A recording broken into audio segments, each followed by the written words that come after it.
We just found out that you have to make $66 an hour as a minimum wage in order to have the buying powers that boomers had in the 1970s. The cost of living in this country is currently, it's not going to be, it is currently unsustainable. And there are people that they know this, but then they'll still look at somebody else that's struggling and then tell them they're not doing good enough. I want you to imagine somebody that makes $75,000 a year. So Americans are fed up with the cost of living in America. And if you think I'm playing, check this out.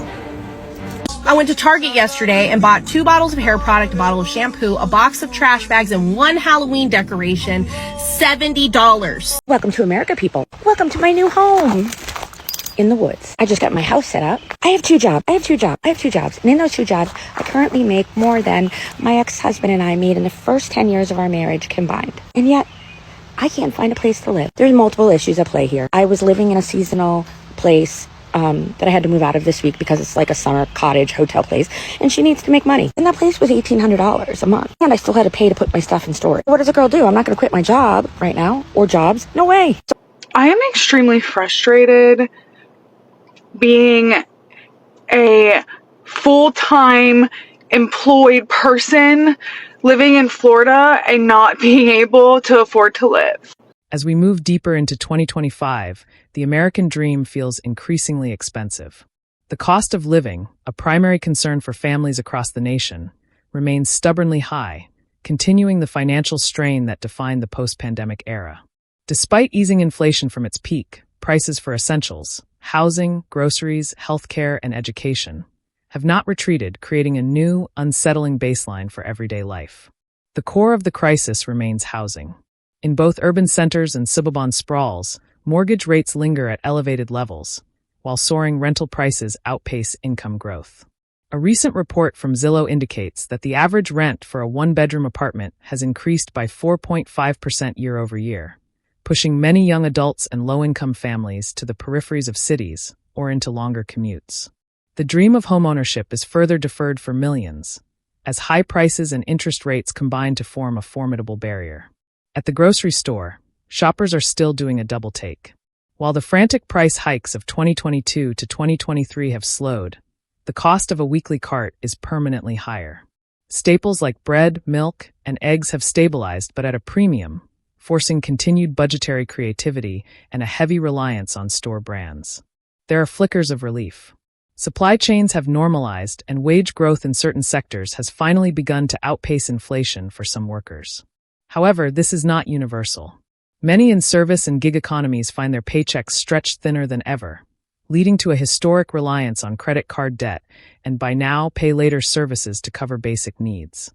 Politically, the issue dominates the 2024 election cycle, with candidates from both parties offering starkly different solutions, from tax cuts and deregulation to expanded subsidies and price controls. Yet, for the average American, the reality is mathematical. Their budget no longer balances as it once did.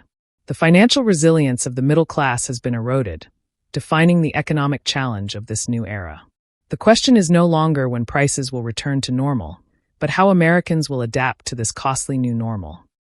I am extremely frustrated being a full-time employed person living in Florida and not being able to afford to live. I have spent my whole fucking day off trying to find a, more affordable place to live because I can't afford fucking $1,300 a month in rent and then fucking a $650 car note and then $300 in fucking insurance and then you got utilities and it's either I eat or I pay my bills, and then even then it's like, okay, well, which bill's gonna be fucking late this month? And I'm so fucking sick of it.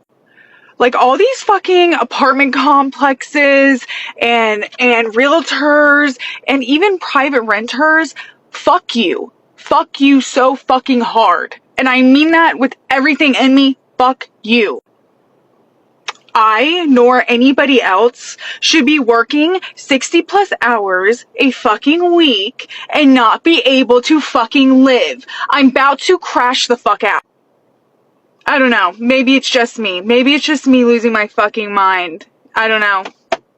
I don't know, but I'm about to lose my shit because I just can't take. We just found out that you have to make $66 an hour as a minimum wage in order to have the buying powers that boomers had in the 1970s. This generation has to work more than the previous generations, and we have nothing to show for it. No house, no savings, no investments, no retirement, no nothing. We're just working just to barely survive. And life costs more than what we get paid.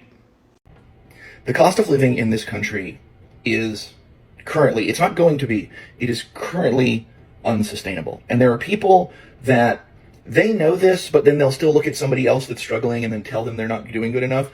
I want you to imagine somebody that makes $75,000 a year. That's a pretty high up wage in terms of like top earners in this country, $75,000 a year. And we're going to go through some things here. This is a person with no debt outside of a car. And please don't hit me with the, you can go buy a car for, shut up, you can't, shut up, stop saying ridiculous things. An entry-level decent car is $30,000. So this person who puts $200 a month into insurance and they pay 5% into their 401k because shut up, people should be able to put money into their retirement. Because if you're not doing it now, you're never going to get to start doing it later.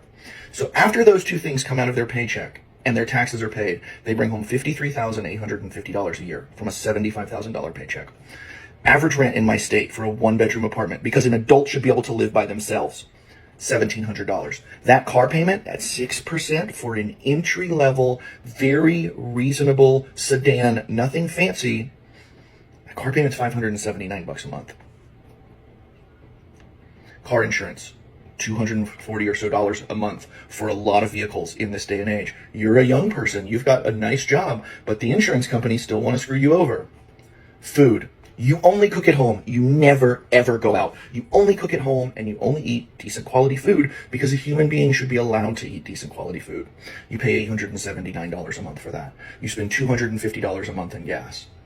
You wear and tear on your car $100 a month. $80 for your phone, $80 for your internet, $175 a month for your electricity, $70 for your water, $20 for your cash. You make $75,000 a year, and outside of a car payment, you have zero debt. Do you know how much money you have left over annually at a $75,000 wage? You do nothing. You don't own a Netflix. You don't go out on a date. You don't pay to go to a park. You don't go watch a movie. You do nothing. If you can't find it on the internet for free, you don't get to do it. If you can't cook it at home for your $800, you don't get to do it. You have $3,700 left over annually. That's like $320 a month. And there's going to be, well, that's $300. Shut up. Shut your stupid, contrarian, edgelord mouth. That's not a doctor bill, because God knows just because we have insurance doesn't mean that we don't still pay far out the ass when we go to the doctors. People like to be entertained. They want to date. They want to... There's those of you out there that will tell somebody living like this on $75,000 a year before taxes that they are not doing what they're supposed to do, that they should get a second job, that they should get a side hustle, that they should get a better job. And the fact that you would look at somebody with no debt other than a car and say something like this to them means objectively you're a moron and you live in a fantasy world. This is unsustainable. In 2025, the cost of living in the United States continues to rise, but at a slower pace compared to previous years. The Consumer Price Index, CPI, indicates an overall yearly inflation rate of about 2.7%, with housing costs increasing steadily by around 3.7%. Food prices rose by about 2.9%, but energy costs saw a slight decline of 1.6%. The average rent for a two-bedroom apartment is roughly $1,150 per month, while the median home price hovers near $274,000. Regional variations are significant, with states like Hawaii, California, and New York having notably higher living costs than others. This reality means many Americans face ongoing challenges managing expenses related to housing, food, healthcare, and transportation in 2025. Social Security benefits have been increased by 2.5% to help offset rising costs, yet wage growth has struggled to keep pace with inflation in many sectors. Overall, while inflation has moderated since recent peak levels, affordability and economic pressure remain concerns for many U.S. households this year. So Americans are fed up with the cost of living in America. And if you think I'm playing, check this out. I went to Target yesterday and bought 2 bottles of hair product, a bottle of shampoo, a box of trash bags, and 1 Halloween decoration, $70 on my Target Red card. That's with my 5% discount. My son's looking at the cart and going, Mom, this was $70. We didn't even get anything. Yeah, I know, kid. And he doesn't even remember a time when you could get a 2-bedroom apartment in a decent area of town for $600 a month. Now a 1-bedroom apartment in a mediocre part of town is $2,000 a month. Gas is $5.49 a gallon. It cost me $65 to fill up my tank.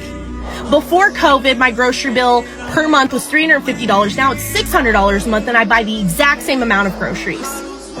This shit is out of control. What does the bourgeoisie think that the outcome of this is going to be? They cannot possibly believe that extracting every last dime out of the working class by inflating all of the prices and paying us poverty wages is a sustainable economic model. And the thing is that I could be mad at the bourgeoisie all day long, but they are doing exactly what is expected. They are greedy sociopaths. This is what they do. I am more mad at Americans because instead of uniting against this common enemy who is robbing us blind, we are fighting over whether or not drag queens can read books to children. At what point are we going to stop taking this shit lying down, put our foots down, and say, fuck this, and not allow it anymore? We cannot even afford to live in this country. We can't even afford to die in this country. The Republican Party is bought and paid for by the same greedy sociopaths who are robbing you, me, and our families blind every day. They are manipulating you into believing that they are going to save you from the problems that they created in your life. They have not walked a single inch in your working class shoes. They have no idea the struggle that you and I go through every day in this economy just to feed our families and keep them safe. They are gaslighting you into believing that I am your enemy so that you're distracted while they continue to do their dirt behind your back because they know that if you knew what they were doing, you wouldn't vote for them anymore. Why are you listening to them? The Democratic Party, with the exception of a very small few, is filled with weak and spineless politicians who placate to everyone just so that they can get reelected because they want to maintain some semblance of power in Congress. Why are you placing all of your faith and hope in this party to save us? Your religious leaders are funded by the same corporate sponsors who have bought your politicians, and they are weaponizing your faith against you so that you are distracted by a made-up enemy, your gay neighbor or your liberal coworker, so that you are not paying attention to the extreme financial crimes that they are committing against all of us right under your nose. In the richest country in the world, 500,000 people are homeless when there are more than enough homes to house them, and millions of children are hungry or food insecure, having their one free meal taken away from them at school. 10-year-olds are being forced to bear the child of their rapist. People are rationing their insulin and dying. What I'm about to say is probably going to make you sick, but you probably need to hear it. You're not bad with money. America is really this expensive right now. But let's talk what it really costs to be average in this America. The average American household income is somewhere between $50,000 and $70,000, in that range. And after taxes, a lot of these people bring home anywhere from $40,000 to $55,000, which is not very much.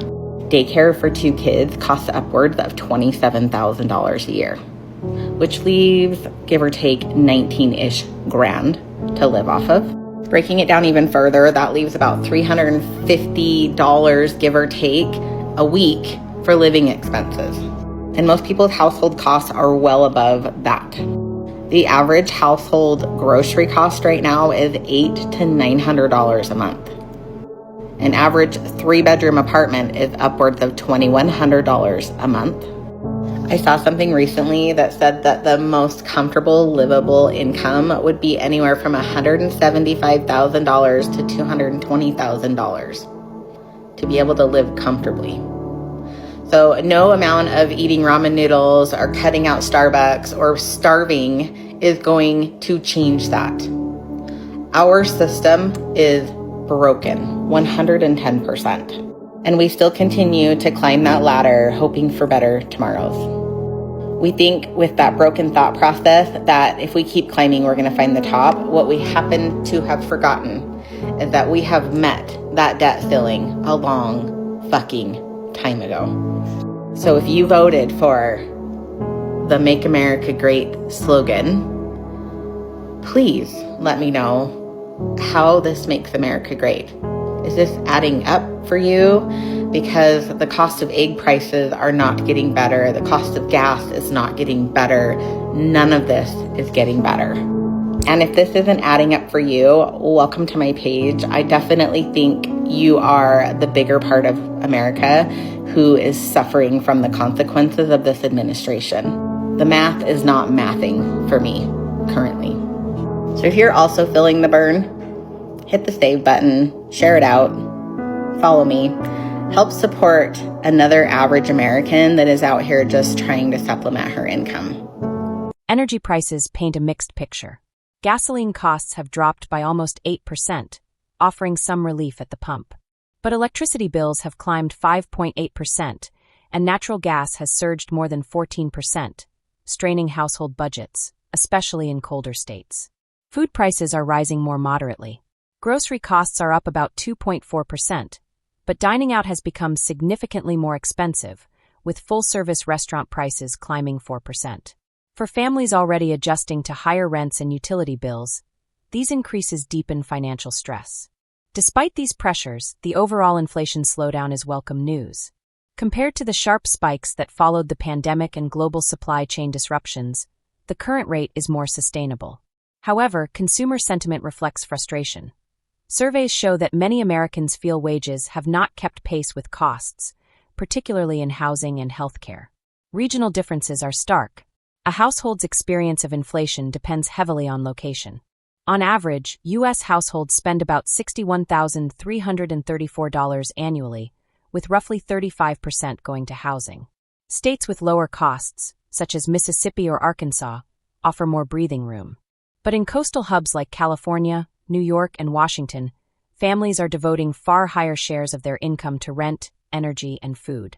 Welcome to America, people. Welcome to my new home in the woods. I just got my house set up. I have two jobs. And in those two jobs, I currently make more than my ex-husband and I made in the first 10 years of our marriage combined. And yet, I can't find a place to live. There's multiple issues at play here. I was living in a seasonal place that I had to move out of this week because it's like a summer cottage hotel place, and she needs to make money. And that place was $1,800 a month, and I still had to pay to put my stuff in storage. What does a girl do? I'm not going to quit my job right now, or jobs. No way. So I already had camping equipment from during the pandemic. Figured, why don't I attempt to romanticize this shit out of my life and make my home outside for the summer? Because otherwise I'm just going to cry. And I got pretty twinkle lights, so it shouldn't be too terrible. The issues are there's zero inventory, too many Airbnbs, sitting empty no less, people in big houses and only one person living there, people owning multiple houses and not living in any of them. The fact that I'm 52 and single and people don't want to rent even a one bedroom to a single person. And can I blame them as much as it sucks?